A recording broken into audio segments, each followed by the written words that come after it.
on this tier is the worst drugs to come off of. The whole key here is to not have to come off of them. We all know somebody who has been faced, maybe passed away from drug addiction. We were never taught, at least I was never taught about this stuff when I was younger.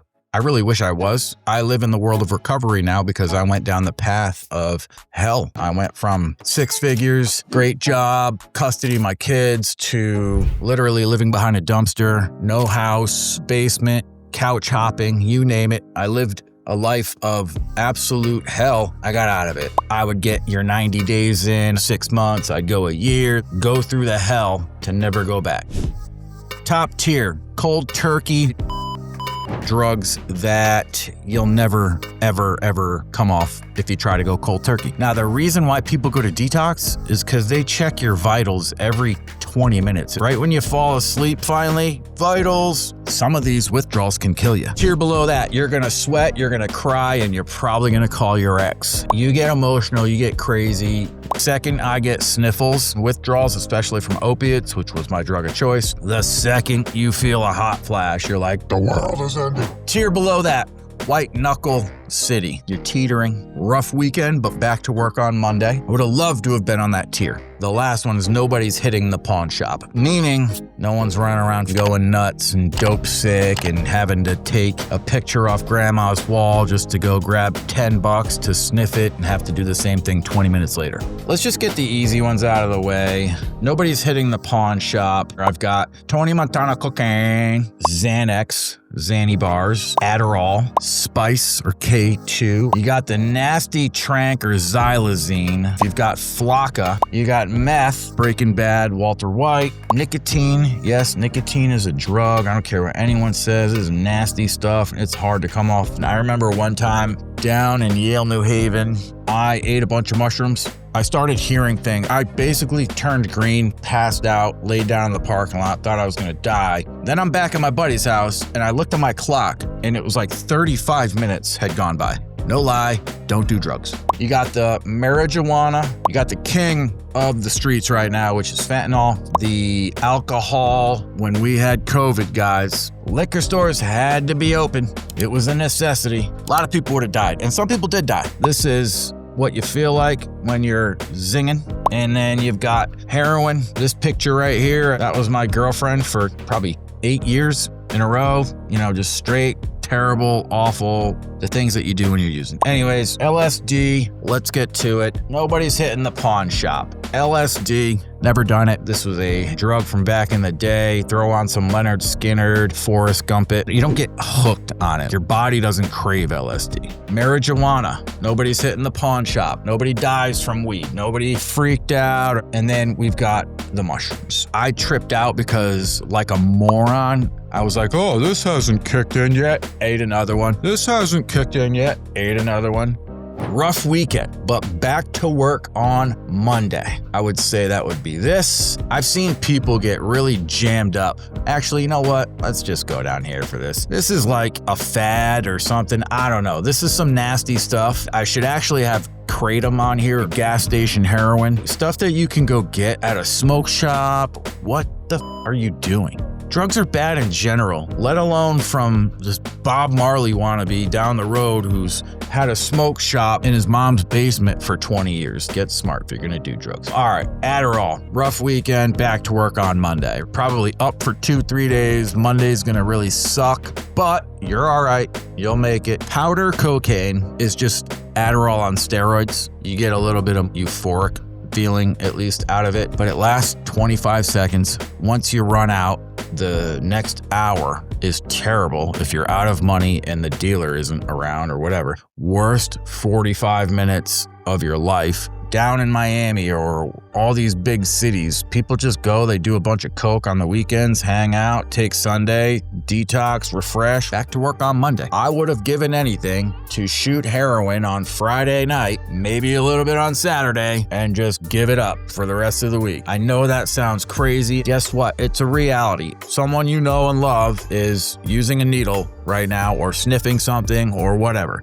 And that's just a fact. And I just don't want people to get caught off guard. Every one of these substances is everywhere. White knuckle city. This is pretty bad now. Flocka. If you want to eat someone's face, or you could literally run naked through a drive-through, they have to call like 5 or 6 cops to take somebody down who's using Flocka. Bath salts with crack added to it. It is tough to come off. I've never done it. I know it came to Florida first, and it's just a cheap way of getting high. The addict just wants to get a hit, feel some form of dopamine hit. So crack cocaine is different than powdered cocaine. Not my drug of choice, but I was around people all day long that it was their drug of choice. This tier right here, people will start to do really crazy stuff to get their drugs. The other tiers, I guess cocaine could go up into the white knuckle city as well. Crack is a crazy drug. You've got an epidemic that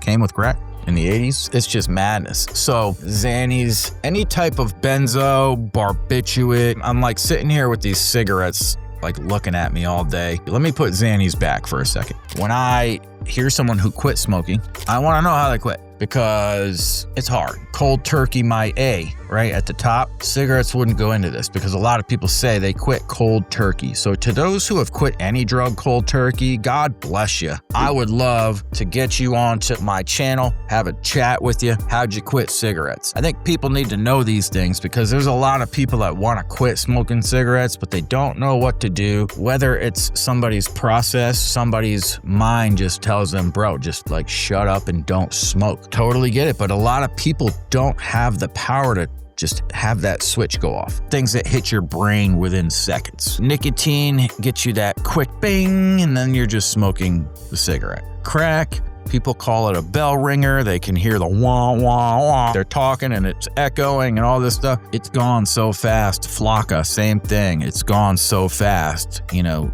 when you wake up and you're eating a face, that's the problem, because, oh, I need it again. Oh, I need it again. It's just nuts. Now we're about to get into the drugs that get into your freaking body, and your body needs it physically. And this is where true blue addiction is worst at its core. This is when addiction is absolutely going to kill somebody, because you're going to do certain things to get these drugs. I hate it. Xannies right here. You're going to definitely sweat, cry, and call your damn ex. And you're definitely going to call your damn ex on booze. Alcohol and benzos, the withdrawals can literally kill you. The seizures that you can have, insomnia, anxiety, depression, the relapse rate is so freaking high, because the second you take a sip or the second you do a bump of a Xanny, you feel better. And that's why these 2 tiers are brutal. The other tiers you can get by. Your body is not craving K2, not craving marijuana. Your body is craving those benzos. Your body is craving the alcohol, and your body is definitely craving the next things. So I don't want to put meth up here, but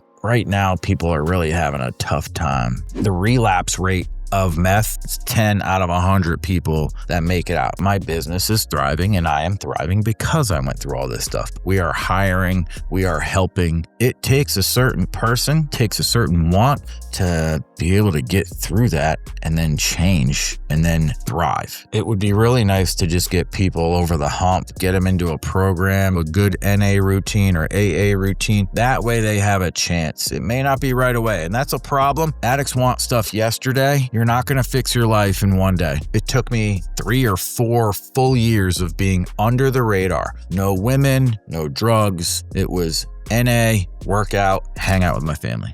And I got a dog. Cocaine, Adderall, nicotine. These are just drugs that while they're in you, but once they're out, you're like all pissed off at the world, but you're gonna make it. You're gonna be okay. I actually witnessed an overdose and a withdrawal death from benzos within like 2 weeks of each other. They were never my drug of choice. I might have taken a Xanax trying to come down from something, but I definitely didn't know you could die from the withdrawals. And these are the things that people need to know. Alcohol, relapse rate, 60% of people within 1 year. Your symptoms, shaking, sweating, anxiety, hallucinations. 14.5 million people in the US have alcohol use disorder. My first DUI class, I think the guy said that if you have 5 drinks in a month, you're an alcoholic. So when I went out and had a pint glass mind eraser, that was my alcoholic for the month right there. There's like 6 or 7 shots in a pint glass with a mind eraser. So when you do 6 or 7 of those in a night and drive home, 1, you're an idiot. I know, but I got better. And 2, you're really, really, really hurting your body. Here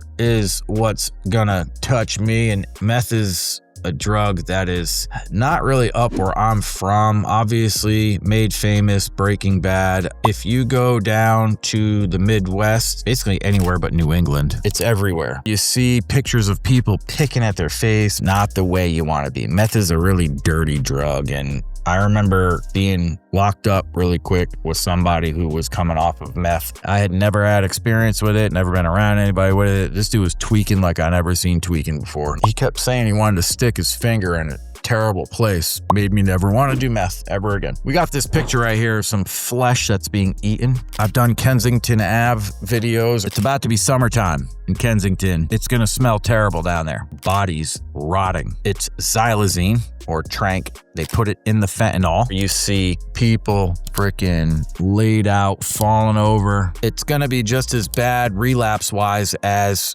any type of opiate. Now, Oxys, Vicodin, Percocets, all those are the pill form of opiates. There's a lot of drugs that have medicine attached to it. But fentanyl, they use for cancer patients, hospice, surgeries. It's 1,000,000 times stronger than heroin or anything. So yeah, we could get scientific. It's 50 times stronger. Well, guess what, man? People throw bags in different sizes. It could be full of fent. It could have 1 speck of fent. Either way, it's Russian roulette with a substance. Heroin, the withdrawals from heroin, from fent, they're different. You would think they're the same, but they're not. If it's real heroin, you can 24 hours later take a Suboxone and feel okay and be cool and try to detox and be all right. Fentanyl gets stuck in your fat cells, and if you take a Suboxone too early or whatever type of drug too early that's gonna try to make you feel better, but it's not an opiate, you will run around crapping your pants,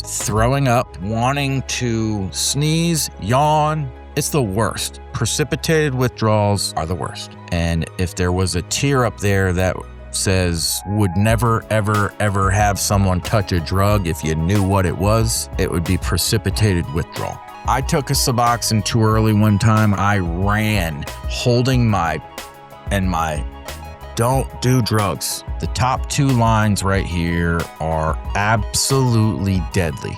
The middle line is too, if you get your face eaten or you smoke to the point where you've got COPD or emphysema or whatever. Cocaine, you can have an overdose if you're blowing coke like Uma Thurman. Oh no, that was heroin. Don't start.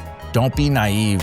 I wish at 8 years old, my parents looked at me and they were like, hey, this is heroin. When my kids were that young, I showed them, even though I was probably a hypocrite at the time, but I was going through hell. Hey, you don't need to go through this. If you're struggling, hurting, and you like the content, keep watching, subscribe, follow, like, hit the little bell. I want to talk to other addicts who have made it through the madness, and I want to hear your stories. We're on a mission right now. So the more you like, subscribe, comment, the more you serve with us. If anyone is offering you anything, tell them to go play in traffic, because in the snap of a finger, the 16-year-old kid is lugging his buddy up to the door to hit the doorbell to let mom know that, hey, fentanyl overdose. Is that what we want? That's my son's age. Tell your kids, get informed, and if you're struggling, go get help. My info is right there.